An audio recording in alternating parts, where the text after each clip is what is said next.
ഹൈറിച്ച് സാമ്പത്തിക തട്ടിപ്പ് കേസിൽ നിക്ഷേപകർക്ക് പണം തിരികെ ലഭിക്കാൻ വഴിയൊരുങ്ങുന്നു. കേന്ദ്ര നിയമമായ ബഡ്സ് ആക്ടിലാണ് നിക്ഷേപം തിരികെ ലഭിക്കുക. ഹൈറിച്ച് ഓൺലൈൻ ഷോപ്പി പ്രൈവറ്റ് ലിമിറ്റഡിൽ പണം നിക്ഷേപിച്ചവർ നിക്ഷേപ തുകയടക്കം ഉൾപ്പെടുത്തി ക്ലെയിം അപേക്ഷ സമർപ്പിക്കാൻ നോഡൽ ഓഫീസറായ തൃശൂർ ഡെപ്യൂട്ടി കളക്ടർ നിർദ്ദേശിച്ചു. 1651 കോടിയുടെ ഹൈറിച്ച് തട്ടിപ്പിൽ ED അന്വേഷണവും പുരോഗമിക്കുകയാണ്. ജിജീഷ് കരുണാകരൻ ചേരുന്നു. ജിജീഷ്, ഹൈറിച്ച് സാമ്പത്തിക തട്ടിപ്പ് കേസിൽ നിക്ഷേപകർക്ക് പണം തിരികെ ലഭിക്കാനുള്ള സാഹചര്യം ഉണ്ടാകുന്നു എന്നാണ് മനസ്സിലാക്കാൻ കഴിയുന്നത്. ഏത് രീതിയിലാണ് ഇത് സാധ്യമാകുന്നത്?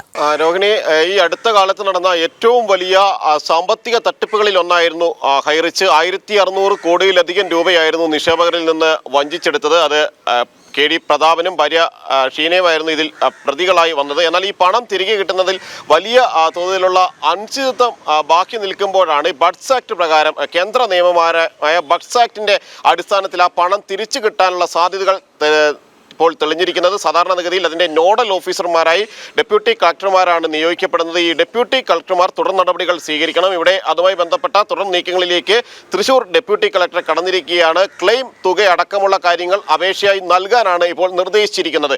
ഇനി തുടർന്നുള്ള നടപടികളും ഇതുമായി ബന്ധപ്പെട്ട് നോഡൽ ഓഫീസർ തന്നെയായിരിക്കും സ്വീകരിക്കുക. സാധാരണഗതിയിൽ ഇത്തരത്തിൽ വലിയ സാമ്പത്തിക തട്ടിപ്പുകൾ നടക്കുമ്പോൾ ബഡ്സ് ആക്ട് കൂടി ഉൾപ്പെടുത്തുന്നതോടുകൂടി അവരുടെ സ്വത്തുവകകൾ കണ്ടുകെട്ടുകയും കണ്ടുകെട്ടിയ സ്വത്തുവകകളിൽ നിന്ന് അത് ലേലത്തിൽ വെച്ചുകൊണ്ട് ആ പണം നിക്ഷേപകർക്ക് തിരികെ നൽകുകയും ചെയ്യുന്ന രീതിയാണ് സാധാരണഗതിയിലുള്ളത്. അപ്പോൾ ഇങ്ങനെ ചെയ്യുമ്പോൾ ഇത്തരം നടപടികളിലൂടെ പണം നഷ്ടപ്പെടുന്ന ഒരു സാഹചര്യം ഉണ്ടാകില്ല. വലിയൊരു ശതമാനം തുക നഷ്ടപ്പെട്ടതിൽ നല്ലൊരു ശതമാനം തുക നിക്ഷേപകർക്ക് തിരികെ ലഭിക്കുകയും ചെയ്യും. മാത്രമല്ല, ഈ പണം ഏതെങ്കിലും തരത്തിൽ സ്വത്തുവകകൾ അവരുടെ സ്വന്തം പേരിൽ ഉണ്ടാകാതെ മാത്രമല്ല, വിൽപ്പന നടത്തിയിട്ടുണ്ടെങ്കിൽ അത്തരത്തിൽ വിൽപ്പന നടത്തിയ സ്വത്തുവകകൾ അടക്കം കണ്ടുകെട്ടാനുള്ള അധികാരം ബന്ധപ്പെട്ട ഓഫീസർക്കുണ്ട്. തുടർ നടപടികളിലേക്ക് കടക്കാൻ കഴിയും. അങ്ങനെ കണ്ടുകെട്ടിയ സ്വത്തുക്കൾ പിടിച്ചെടുക്കുന്ന ഒരു നടപടിയിലേക്കും അത് ആളുകളിലേക്ക് ലേലം ചെയ്ത് അതിൻ്റെ പണം നിക്ഷേപകർക്ക് തിരികെ നൽകുന്ന നടപടിയിലേക്കും എല്ലാം തന്നെ കടക്കാൻ കഴിയും. നേരത്തെ എൻഫോഴ്സ്മെന്റ് ഡയറക്ടറേറ്റും ഈ കേസിൽ അന്വേഷണം ആരംഭിച്ചിരുന്നു. നേരത്തെ പോലീസും ക്രൈംബ്രാഞ്ചും എല്ലാം എടുത്ത കേസുകളുടെ അടിസ്ഥാനത്തിലായിരുന്നു പിന്നീട് എൻഫോഴ്സ്മെന്റ് ഡയറക്ടറേറ്റ് ഈ കേസിൽ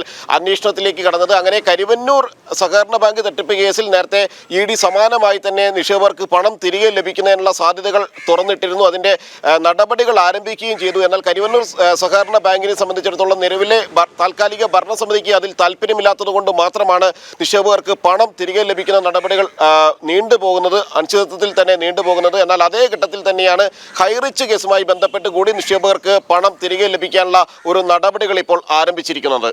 ശരി, ജിജീഷ് കരുണാകരനാണ് വിവരങ്ങൾ നൽകിയത്.